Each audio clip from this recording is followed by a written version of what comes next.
WhatsApp పిఎస్ఆర్కి మిత్రులందరికీ మరోసారి స్వాగతం. జంతర్ మంతర్ ప్రకంపనలు ఇంకా ఆగినట్టుగా కనిపించడం లేదు. కంగనా రనౌత్ లాంటి వాళ్ళు చేస్తున్న మురికి కాలువల కామెంట్లు వినడానికే అసహ్యం అనిపిస్తున్నాయి. ఈ దేశ ప్రజలందరూ కూడా పాలకులకు భజన చేసేవాళ్ళు, భజన చేయాల్సిన అవసరం లేదు, అవసరమైనప్పుడు వాళ్ళని నిలదీయాలి అని చెప్పి భావించేవాళ్ళుగా చీలిపోయిందేమో అన్న అనుమానం కలుగుతాం. అన్నిటికంటే ముఖ్యంగా నన్ను ఇబ్బంది పెట్టినటువంటి వీడియో ఒకటి ఉంది. అది యూపీఎస్సీకి ప్రిపేర్ అవుతున్న ఒక అమ్మాయి జంతర్ మంతర్ నిరసనల సందర్భంగా చేసిన కామెంట్కి సంబంధించింది. ఆ అమ్మాయి లేవనెత్తిన ప్రశ్న చిన్నది కాదు. ఈ ప్రజాస్వామ్య దేశంలో ఉన్న వాళ్ళందరూ కూడా సిగ్గుపడాల్సిన అవసరం.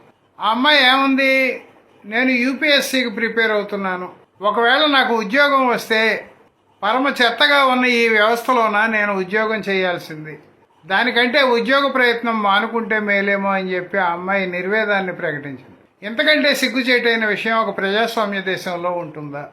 ప్రశ్నించే వాళ్ళందరినీ దేశద్రోహులుగాను, విదేశీ ఏజెంట్లుగాను, నా అర్బన్ నక్సల్స్ గాను చిత్రిస్తున్న వాళ్ళు కనీసం ఆ అమ్మాయి చేసిన వీడియో చూసి సిగ్గుపడిన సందర్భం ఉందా అని నాకు అనుమానం వస్తుంది. ఈవేళ పోలీసు వ్యవస్థ పాలకుల చేతుల్లో కీలుబొమ్మగా మారిందన్నది నిజమా కాదా? మన జంతర్ మంతర్ దగ్గర పెల్లెట్ గన్స్ ఉపయోగించడానికి ఆదేశాలు ఎవరిచ్చారన్నది ఇంతవరకు ఎవరూ కూడా నేనే ఇచ్చానని చెప్పి చెప్పడానికి ముందుకు రాలేదు. అంటే పోలీసు వ్యవస్థ పాలకుల గుప్పెట్లో ఏ రకంగా పనిచేస్తుందో మనం అందరం అర్థం చేసుకోవచ్చు. ఒక్క పోలీసు వ్యవస్థే కాదు, ఈ దేశంలో స్వతంత్రంగా వ్యవహరించాల్సిన వ్యవస్థలన్నీ కూడా పాలకుల చేతుల్లో కీలుబొమ్మలుగా మారుతున్నాయనే అనుమానం ప్రజల్లో క్రమేపీ బలపడుతోంది. ఆ జాబితాలో ఎలక్షన్ కమిషన్ ఉంది, ఐఏఎస్లు ఉన్నారు, ఐపీఎస్లు ఉన్నారు, ఈవేళ కొత్తగా న్యాయ వ్యవస్థ కూడా వచ్చి అందులో చేరుతోంది. పాలకుల చేతుల్లో కీలుబొమ్మల్లో ఆడుతున్న గవర్నర్ల వ్యవస్థ మన అందరికీ తెలుసున్నదే. గవర్నర్లు అంటే ప్రతిపక్ష పాలిత రాష్ట్రాల్లో ఉన్న ప్రభుత్వాలని ఇబ్బంది పెట్టడం కోసం కేంద్ర ప్రభుత్వం నియమించే వ్యవస్థ అని చెప్పి అనుకోవాల్సిన పరిస్థితి వచ్చింది. కేవలం ప్రతిపక్షంలో ఉన్న వాళ్ళు మాత్రమే గవర్నర్ల మీద కోర్టులకు ఎందుకు వెళ్తున్నారో ఈ ప్రజాస్వామ్య దేశంలో, మనం గొప్ప ప్రజాస్వామ్య దేశంలో ఉన్నామని చెప్పుకునే వాళ్ళందరూ ప్రశ్నించుకోవాలి. ఈడీ డిపార్ట్మెంటు, ఐటీ రైట్స్ లేదా సిబిఐ విచారణలు ఇటువంటివన్నీ ఎక్కువగా ప్రతిపక్షంలో ఉన్న వాళ్ళ పట్లే ఆసక్తి ఎందుకు చూపిస్తున్నాయి? ఇవన్నీ కూడా ఈ దేశంలో ప్రజాస్వామ్యం సక్రమంగా కొనసాగాలి అని భావించే వాళ్ళందరూ వేసుకోవాల్సిన ప్రశ్న. అధికార పక్షంలో ఉన్న వాళ్ళ మీద ఈడీ ఎప్పుడైనా దాడులు చేసిందా? ఐటీ వాళ్ళు రైడ్స్ చేశారా? సిబిఐ వాళ్ళు ఫలానా కుంభకోణంలో మీరు ఉన్నారని చెప్పి దాడులు చేసిన సంఘటనలు, విచారించిన సంఘటనలు మనకు తెలుసా? ప్రభుత్వంలో ఉన్న వాళ్ళకి వ్యతిరేకంగా మాట్లాడే వాళ్ళందరూ దేశద్రోహులను ముద్ర వేయడం ఏ మేరకు సమంజసం? నేను జంతర్ మంతర్లో ధర్నా చేసిన వాళ్ళు, ప్రభుత్వానికి వ్యతిరేకంగా నినాదాలు చేసిన వాళ్ళు లేదా పోరాటం చేసిన వాళ్ళు అందరూ సంఘ విద్రోహ శక్తులు అని చెప్పి ఒక ముద్ర వేయడం జరిగింది పాలకులకు భజన చేసేవాళ్ళందరూ. ఈవేళ అటువంటి వాళ్ళని నేను సూటిగా ఒక ప్రశ్న అడుగుతున్నా. జంతర్ మంతర్ దగ్గర నిరసన ప్రదర్శనలో పాల్గొన్న వాళ్ళందరూ దేశద్రోహులు, సంఘ విద్రోహ శక్తులు అయితే, వాళ్ళని సమర్థించిన వాళ్ళు కూడా దేశద్రోహులు, విదేశీ ఏజెంట్లు అయితే ప్రభుత్వం వాళ్ళతో ఎందుకు చర్చలు జరిపింది? సోనం వాంగ్చుక్ని చైనా ఏజెంట్ అన్నారు నిన్న మొన్నటిదాకా. సోనం వాంగ్చుక్ దగ్గరికి వెళ్ళి ప్రభుత్వ ప్రతినిధులు ఎందుకు చర్చలు చేయాల్సి వచ్చింది? కేంద్ర ప్రభుత్వంలో ఉన్న పెద్దలే 27 సంవత్సరాలు ఒక విద్యార్థితోనూ, 28 సంవత్సరాలు మరో విద్యార్థితోనూ ఎందుకు చర్చలు జరపాల్సి వచ్చింది? అంత చిన్న వయసు వాళ్లతో చర్చలు జరిపే స్థాయికి ప్రభుత్వం ఎందుకు దిగజారింది? నిజంగా వాళ్ళు సంఘ విద్రోహ శక్తులే అయితే ప్రభుత్వాలను సమర్థించే వాళ్ళందరూ ప్రభుత్వాలని ఎందుకు ప్రశ్నించడం లేదు? మీరు సంఘ విద్రోహ శక్తులతోనూ, విదేశీ ఏజెంట్లతోనూ ఎందుకు చర్చలు జరిపారు? ఈ సమాజానికి మీరు ఏం మెసేజ్ ఇవ్వదలుచుకున్నారు? విద్రోహులతో చర్చలు జరిపితే ఆ చర్చల వల్ల దేశంలో ప్రజాస్వామ్యం బలహీనపడిపోదా? పాలకులు బలహీనపడిపోరా అని చెప్పి కేంద్రంలో ఉన్న ప్రభుత్వాన్ని వాళ్ళందరూ ఎందుకు నిలదీయడం లేదు అని చెప్పి నేను ప్రశ్నిస్తున్నాను. కంగనా రనౌత్ లాంటి వాళ్ళు చేసేటువంటి కామెంట్లలో అసలు పస ఉందా? సిగ్గు శరం ఉన్న వాళ్ళు ఎవరైనా ఆ రకమైన కామెంట్లు చేస్తారా? సుమారు 2 లక్షల మంది అక్కడ నిరసన ప్రదర్శనలో పాల్గొంటే వాళ్ళని ఎవళ్ళు కన్నారో ఎవళ్ళు పెంచారో అని చెప్పి కామెంట్ చేసింది అంటే ఆవిడ ఒక మహిళ అంటే మనందరం సిగ్గుపడాల్సిన అవసరం లేదా? మీకు రాజకీయ నాయకుల పట్ల ఆరాధ్య భావం ఉంటే మీరు ఆరాధించుకోండి.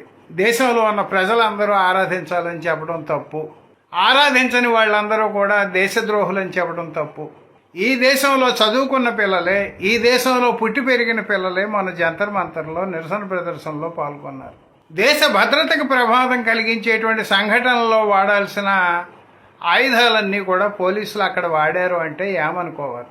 పైగా అందులో నేర చరిత్ర ఉన్న వాళ్ళు ఉన్నారు అని చెప్పి కొంతమంది రకరకాల వీడియోల్ని ప్రచారం చేస్తున్నారు. ఈవేళ ఏఐ వచ్చిన తర్వాత ఏ వీడియోలనైనా సరే మనం తయారు చేయడం పెద్ద కష్టం కాదు.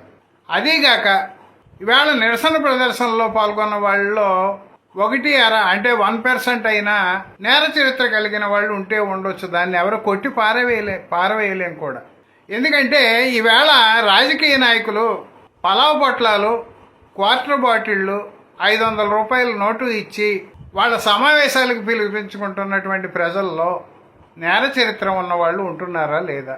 నేర చరిత్ర ఉన్నవాళ్ళు లొంగినంత తొందరగా నేర చరిత్ర లేని వాళ్ళు లొంగుతారా? ఢిల్లీ ప్రదర్శనకు వచ్చిన వాళ్లలో పలావ్ పొట్లాలకి, క్వార్టర్ బాటిల్కి లేదా 500 నోటికి ఆశపడి వచ్చిన వాళ్ళు ఎంతమంది ఉన్నారు? ఈ లెక్కలు ఎవరైనా చెప్పగలరా? అసలు మనం కామెంట్ చేయాలి అంటే కాస్త అయినా మానవత్వంతో ఆలోచించాల్సిన అవసరం లేదా? వాళ్ళ రాజకీయ నాయకులు సమావేశాలకు బస్సులు పెట్టి, లారీలు పెట్టి, కార్లు పెట్టి జన సమీకరణ చేస్తున్నారు. అందులో నేర చరిత్ర ఉన్న వాళ్ళు అసలు ఉండరని చెప్పి ఈ తరహా కామెంట్లు చేస్తున్న వాళ్ళు చెప్పగలరా? ఆ మాటకు వస్తే ఈవేళ దేశంలో ఎన్నికైన ఎమ్మెల్యేలు, ఎంపీల్లో నేర చరిత్ర లేని వాళ్ళు ఎంతమంది ఉన్నారు? ఈవేళ నేర చరిత్ర ఉన్న వాళ్ళని రాజీనామా చేయమని కోరే దమ్ము కేంద్ర ప్రభుత్వంలో ఉన్న పాలకులకి దాసోహం అంటూ వీడియోలు చేస్తున్న వాళ్ళకి ఉందా? మన ప్రజాస్వామ్యం ఎటుపోతోంది?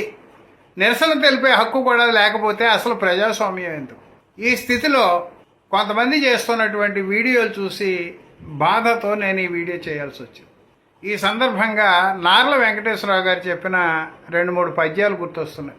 కనీసం ఇంగిత జ్ఞానం ఉన్నవాళ్ళు ఆలోచిస్తారనే భావనతో ఆ గేయాల్ని నేను చెప్పదలుచుకున్నాను.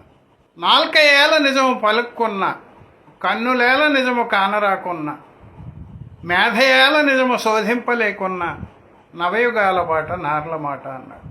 పాతలోనే లేదు ప్రాశస్త్యమంతయు, కొత్త ఎల్ల హాని చేబోదు, కొత్త నీరు రాని కోనేరు పసరెక్కు అన్నాడు. వెన్నునందు లేవు కన్నులన్నవి నీకు, ముఖమునందే గలవు ముందుకేగ, ముందు నడకలేక ముందుగతులు లేవు, నవయుగాల బాట నార్ల మాట అన్నాడు. ఆలోచించండి. మీరు వీడియోలు చేసేటప్పుడు నార్ల గారి పద్యాన్ని దయచేసి గుర్తు చేసుకోండి. 4 ఏళ్ల నిజము పలుకుకున్న, కన్నులేల నిజము చూడకున్న, మేధయేల నిజము శోధింపలేకున్న. ఈవేళ యూట్యూబర్లు కొంతమంది చేస్తున్న వీడియోలు చూస్తుంటే అసలు వాళ్ళు పెడుతున్న థంబ్నెయిల్స్కి, అందులో వాళ్ళు చెబుతున్న విషయానికి కనీసం పిసరంతైనా ఎక్కడ సంబంధం ఉండడంలే. అందరూ నా వీడియోలు చూడాలి, నేను నా వీడియోల ద్వారా డబ్బు సంపాదించుకోవాలనే యావ తప్ప యూట్యూబర్లకు సమాజం పట్ల బాధ్యత ఉండాల్సిన పని లేదా?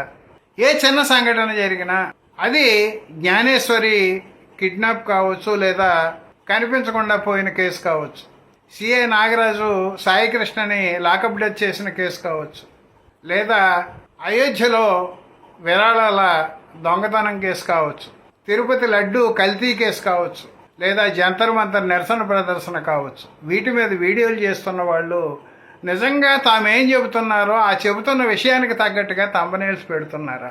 ప్రజలను ఆకర్షించేటట్టుగా థంబ్నెయిల్స్ పెట్టి అందులో సరుకేమీ లేకుండా పిచ్చి పిచ్చి వాగుళ్ళు వాగేటువంటి యూట్యూబర్లకి సామాజిక బాధ్యత లేదు అని చెప్పి భావిస్తే తప్ప.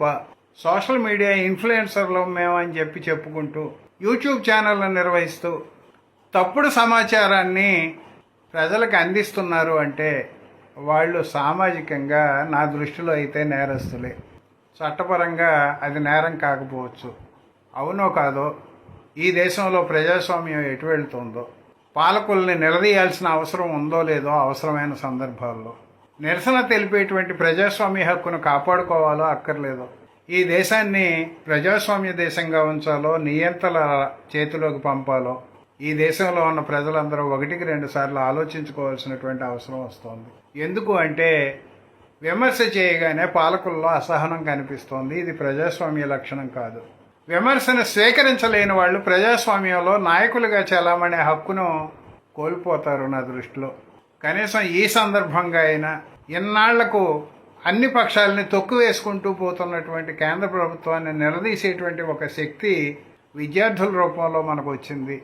తప్పు చేస్తే భవిష్యత్తులో కూడా నిలదీస్తారనేటువంటి భయం పాలకులకు ఉండాలో లేదో మనం ఆలోచించుకోవాల్సినటువంటి స్థితిలో నేడు ఉన్నామని చెప్పి మనం చేస్తూ సెలవు తీసుకుంటాం.